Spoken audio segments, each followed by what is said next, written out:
Today's episode is just a little bit different because it is Danielle and I with no guest. We had a guest cancel at the last minute, and instead of scrambling, we decided to lean in to what this podcast is really about and do the thing. So we are going to just ask each other some big talk questions without any prep, without any, I haven't seen these questions. I don't know what they are. So we're just off the cuff going to have some big talk conversation. And if you're listening or watching, our hope is that you'll steal these questions and use them at dinner or on a walk or the next time that you want to do something other than small talk with people. Okay. Are you ready, Danielle? Have at it. Okay. What is something about yourself that has changed in the last few years that you didn't expect to change? So, this is a question under the category umbrella of identity. I think a lot has changed for me over the last few years. 4 years ago, I quit my corporate job. So that was a huge identity that took a really long time to shed. In a way that I'm still working on, because I do believe I have this like corporate conditioning that I had for 20 years that sometimes sneaks up into my world of entrepreneurship. And I need to fight away. My identity I'll say my identity as a daughter has changed. Losing my mom in the last year, like that changed so much of my life that I didn't place it ways that I didn't expect. So I feel like I am showing up differently in the world. It's this weird thing. And when you lose a parent, like your entire grounding shifts. So I'm definitely I'm a different person than I was 10 months ago. And what else? I mean, those are So, two pretty. but okay, so let's talk about both of those. So, do you, when you are meeting somebody new, do you call yourself an entrepreneur? No, I hate that word. I call myself a coach. I believe that I am an entrepreneur as a side effect of being a coach. I've Mm. never wanted to be my own boss. That was never a thing for me. That was exciting. But the work that I'm doing and the way that I want to do it is kind of forcing me to be an entrepreneur. So I feel like I think that's very interesting. And I wonder how that then impacts like you're running a business, right? Mhm. In both positive and like other ways potentially if you're not um if kind of your biggest highest identity is I'm a coach versus I'm running a business, like does that then have an impact on like what happens in your business? I'm curious. I think it makes me a really good coach. For sure. And so that is my focus is my clients and having an impact on my clients and helping them rather than I need to build a 6-7 figure business. All of those things just don't resonate with me. Mm-hmm. And there is a conflict within that because there is a lot that out in the world is well, that's what you're supposed to want to do. And Yeah. I'm much more focused on the work. And I feel like there is a lot of noise that's out there. It's a lot of Mm-hmm. noise of well, in order to be successful, this is what you need, right? I feel like that's a lot of the stuff that I've been fighting against when I say also that I left the world of corporate. All of these things of the messages you're getting from everybody else, which gives you success, are not the same measures that I feel successful with. Mm-hmm. And there is conflict in that for sure. Yeah. And I feel like you do a good job of saying no to things that don't feel good. Mm. Thank you for saying that because sometimes it doesn't feel that way at all. It feels like I'm just doing the things, but I don't know. If I really take a step back, I feel like I am discerning about the things that I do and the things that I don't. Yeah. Yeah. Well, that's good. And then talk to me a little bit more about being a daughter because you are still a daughter. You have a surviving parent. I So do. what does that mean? Like say more. I mean, it's just, I am still a daughter, but it's different, right? Mm-hmm. It's, it's just the dynamic is totally different. The Yeah. relationship is totally different. And the relationship that I have won't be again Right. like the relationship I have with my mom. So Right. That has been a life altering, flip you upside down, not knowing which way is up type thing. Okay. Well, so Kristy, I want to know your answer to this question of what is something about you that has changed in the last few years? Yeah, so when I think about it with the like framing of identity, I think I've talked several times here about how I'm not like a mommy mom. I don't, I struggle a bit with the mom identity. And even each time I have two daughters, and after each birth, I think I like rebelled against it almost and got like more sucked into my work. Like it was a very weird thing for me. This past year was very interesting because we went through some things with one of my daughters, and I ended up like really deprioritizing work and even took a short leave from work to support her. And that was a very interesting shift in my mind, like not in my mind, like of like who I am. And I think one of the things that I noticed and appreciated was actually how other people responded to this version of me. Like, I had a lot of people tell me, like, you're a really good mom in this time period. And not that I wasn't a good mom before, but it just sort of reminded me. Here you go, honey. There's the dog. I'm a good dog mom, too. It just sort of like, now that I've heard that, I say that I make sure to tell other people that as well, because like being a parent is super hard and you never know if you're doing the right thing. So I don't know, maybe that's a little bit of a tangent, but I would say my identity as a mom and prioritizing that over work has been like like kind of very strange for me, but very positive, but just different in the past year. Yeah. Or Well, so. what does it feel like to put that on a different level? Um, well, so it is funny because you can take the girl out of corporate, but you can't take the corporate out of the girl. Like when I think back to like the time that I took on leave and like some of the things that we were doing, I was teaching my older daughter how to drive. And I was thinking about like how fun it was to like have those different lessons and like see her progress. And like here I am like gamifying teaching my daughter like an adult life thing. I do think to a certain extent I'm a little bit wired for the checklists for those kinds of things, and I think that's okay because we enjoyed ourselves while we did it. Like I do think that having the time together is meaningful, and you can't quantify that in a checklist. But anyway, that was something funny that I thought of when someone was asking me about that time. Like some of the things that I enjoyed most were the things that were maybe a little bit like, I don't know, productive, you might say. I would say structured, Structured. because Yes. I feel like productivity that gets That like word, I know you if don't your like that time word. if your time with your family needs to be productive, Yeah. like that's I don't know, I feel like that Although gets a little. although I can admit like there a lot of the time that I've enjoyed has been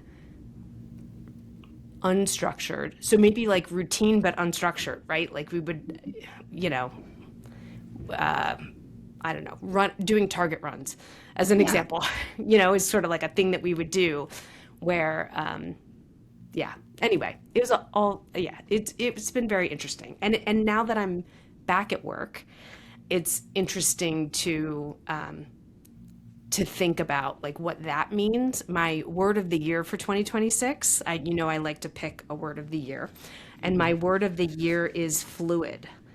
And I put that because I do want to have big goals at work and work towards them because I truly enjoy that process, but I want to be fluid so that as there's other things, that I can be responsive to them as well. I like that word for Hmm. you. Yeah, How's it been I going think it's so pretty good. far in the first Um, 30 days of the year? what's that? But How's how's it it been been going so going? far? Well, let me read you. I put a definition. Hold on. Let me get my little book out. Okay. Okay, so the definition, which by the way, I should show you this because you'll appreciate it. This is my habits tracker. Very Okay. fancy. Fluid, likely and able to change.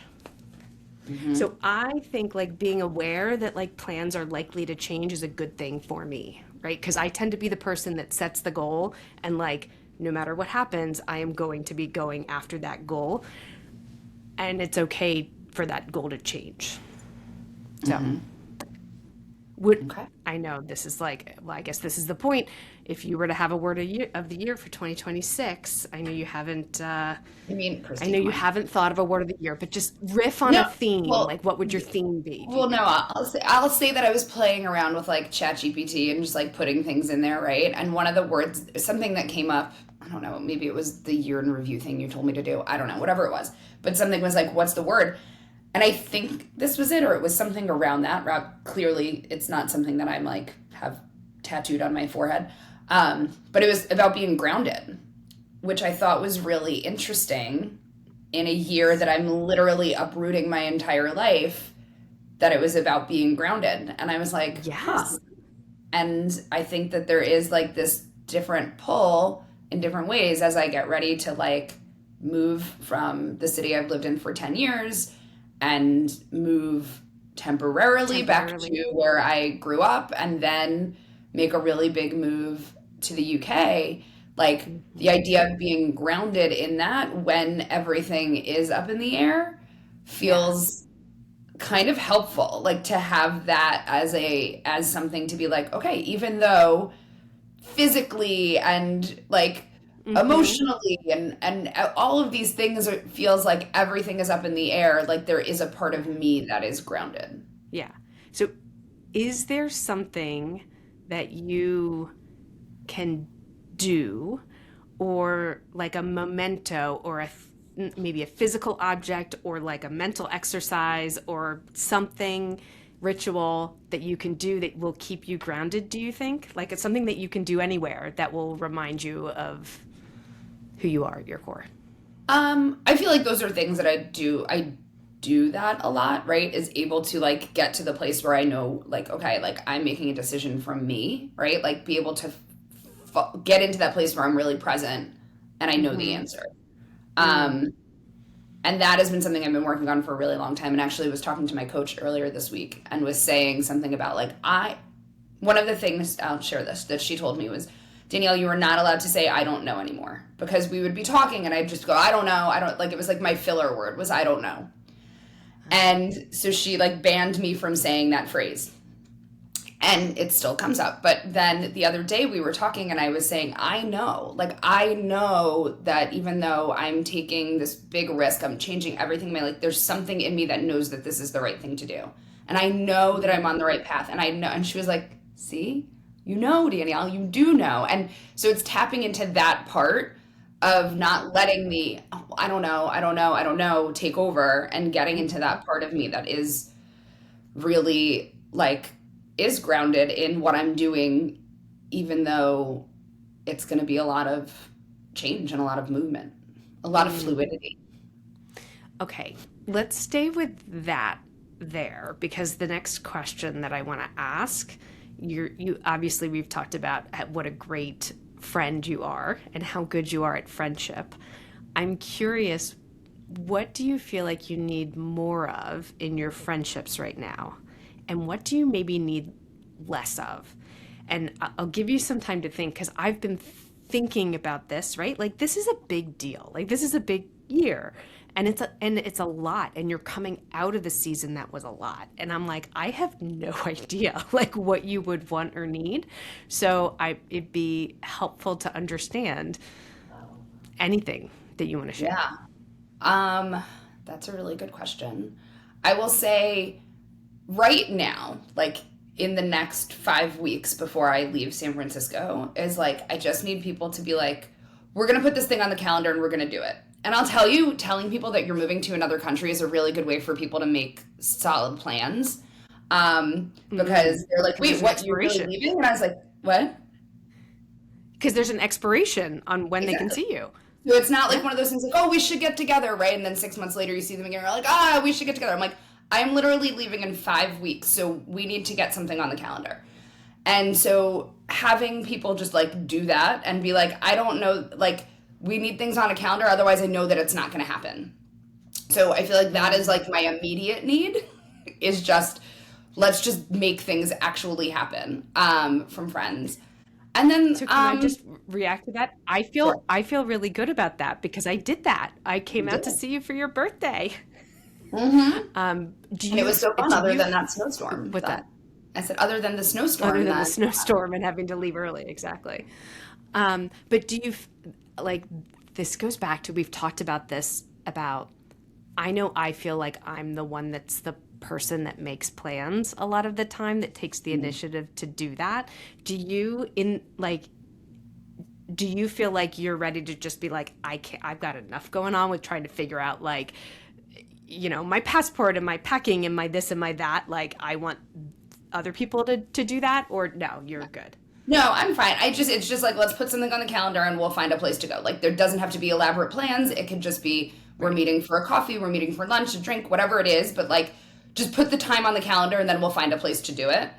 Mm-hmm. The other part though, like, and I think you alluded to this when you were here last week, where like, okay, can I help you pack? And I'm like, no, like that is not help that I need right now, and it's not help that I want right now. Like, I'm much better of like doing this on my own. Like, I might want somebody to come and like just sit in the chair while I do it, so that I'm like Mm-hmm. distracted and talking to someone. But like, I don't want people Mm-hmm. like packing my stuff because that Right. just feels like I need to Weird. know what's going where and make decisions about things. Yeah. And maybe But in a I'm couple so weeks. good. But I'm so good at it, Danielle. I would have it all Yeah, but not the organized. way that I I want could it put it on a done, spreadsheet for you. right? That is not how this is going to work. You Okay. maybe that's maybe you need to take a little more of my or I need to take a little more of your fluidity and groundedness. But like I think that like yeah, the packing I don't know, like I just don't need like I feel like I can make decisions and it's fine. Uh-huh. And I want to know like what I'm making a decision. I don't want somebody to like decide I'm keeping this thing or decide I'm getting rid of that thing. Like I want to make that decision. Right.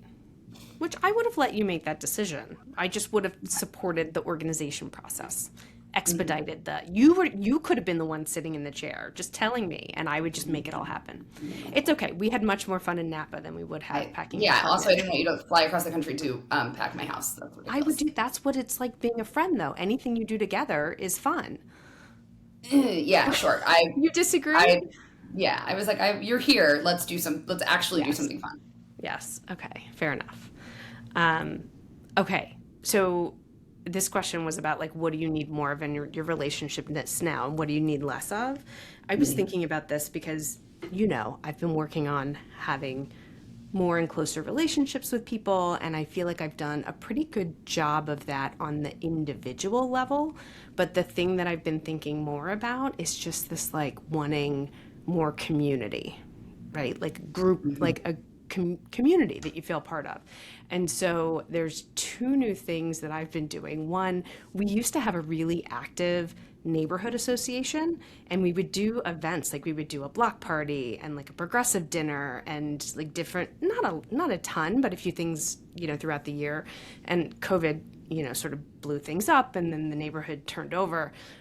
So one of my neighbors and I are gonna like restart the neighborhood community. And so we're having a meetup tonight to decide like what events we'll do for the year. But I'm excited about that because they live right next door to me and I don't always see them, right? Like I feel like we're Mhm. such a scheduled based kind of place that, it's not Fluidity. always. What's that? You need some more I need fluidity. some more fluidity. Yeah, I need to be seeing people. Anyway, so in my own way, right? I'm like, oh, let's plan a whole thing, right? I'm turning it into a corporate project, but that's okay. And then the second thing that I'm doing based related to community is I've started going to Quaker meetings, which has been like really, really interesting. My daughter began going to a Quaker school, and I had never heard about like what Quakerism is. And so I was like, okay, well, if she's, I mean, the school's not particularly religious, but I was like, okay, well, if she's going to be hearing about some of this stuff, like, let me see what it's all about. And it's lovely. It's absolutely lovely. And it kind of aligns a little bit with what we do here. And what I mean by that is they have these like discussion forums about things. So instead of having like someone at the front of the room like telling you what's what, it's basically a 1 hour meditation. And then for certain meetings, there'll be like a discussion about events of the day or different topics, and it just feels it feels like the opposite of small talk, right? So anyway, so that's been very cool, very welcoming community for sure. That's awesome. I love that. So when you think about the conversations that matter most in your life, what do they all have in common? I feel like there's just a part of being really real. When you're able to have a conversation and you feel like you don't have to put up defenses, or you don't have to put up, like, you know what I mean? Like, you can just really show up as yourself, and you're not putting on like an air or something like that because you want somebody to see you differently. So like real honesty are the things that I feel like when you can show up that way, and then you give people permission to do the same. And like those moments where you're in like real, like you've said it before, whatever, that the like conversation is a meditation with another person. And when you can like be in that in a way that is really real, you're not thinking about what is that person thinking about me, or what do I say next in order for that to be, you know, and you can stay in that place. I think that's really like, those are the best kinds. Yeah. I think along with honesty, I feel like an element of being seen is kind of important, like, and maybe an understood.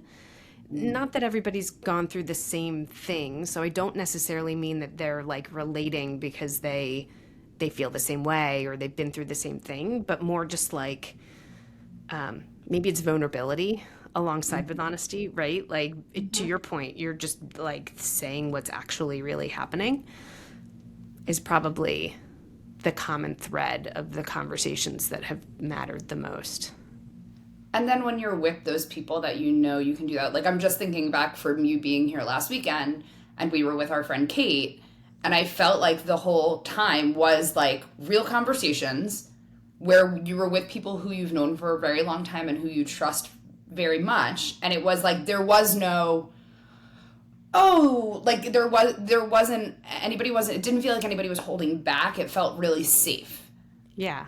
Yeah. And it was funny too because Kate and I don't talk as regularly, and so I had a lot to catch her up on. And so I sped through some like pretty heavy stuff, but it was good and fine. You know what I mean? Like it was just like, hey, this is what's been going on, and you're right, it was so good. And it makes me sad to think that there are like a lot of people out there that don't have that, you know, and whether you like generalize and say like a lot of men don't have that as a general statement, but even women, like there's a lot of people who like just don't, you know, that's just not a thing. So I do feel very lucky that I've got people that I can have opposite of small talk conversations with. Yes, it does make a huge difference. And I think the other part is like people who don't have that, like you can, you know, like you just, it's not, I think that's the part that people say to me a lot, like, oh, you have so many friends. And it's like, yeah, but that's actually work. Like, it's not something that just happens. And it is something you have to put effort into it in order to get that effort back. And then, Yeah. I mean, we've known each other for what, like 28 years. Like, well, yeah, we're at a point where it just kind of flows. But there's been a lot of, right? There's been a lot of investment in that, right? And so when you even say, like, I don't talk to Kate as much as you do, or I don't talk to her as much, you still have that 28-year relationship that, like, deep down, you know, you can really trust her. And you know, if you were to call her and say, Kate, I need this, that she would show up and you would do the same for her. And so it doesn't have to be a thing that is reciprocated constantly, but it's that deep knowing that that is a person that's there for you. But it takes work. Yeah. Yeah. Yeah. Okay. So we have a downloadable resource, right? Which is a list of big talk questions. And I will say those questions are much more beginner friendly.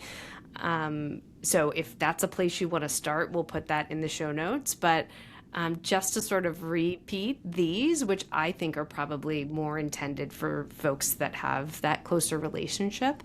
The questions were, what's something about you that's changed? What do you need from your relationships right now? And what do you not need? And then when you think about the conversations that matter most in your life, what do they all seem to have in common?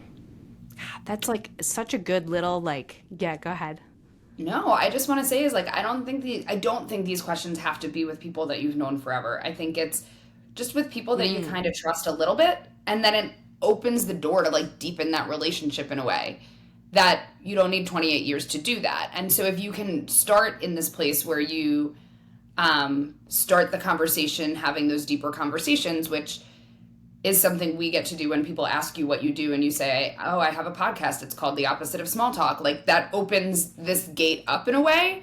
But to just use that in your regular life, you could say, I listened to this podcast called The Opposite of Small Talk. And here's some questions they thought should start a relationship. Yeah. No, I think that's actually very fair. And I do think that it's possible to go beyond small talk fairly quickly with people, and that a lot of people do appreciate it. Because if there's one thing I've learned from hosting this podcast, it's that people really do hate small talk.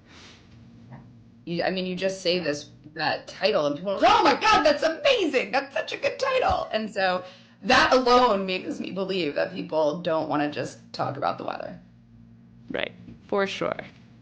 Well, if you liked this episode, please share it with a friend. Send it by a text or share it on social media and tag us at The Opposite of Small Talk. Thanks for listening. Stay curious and talk big.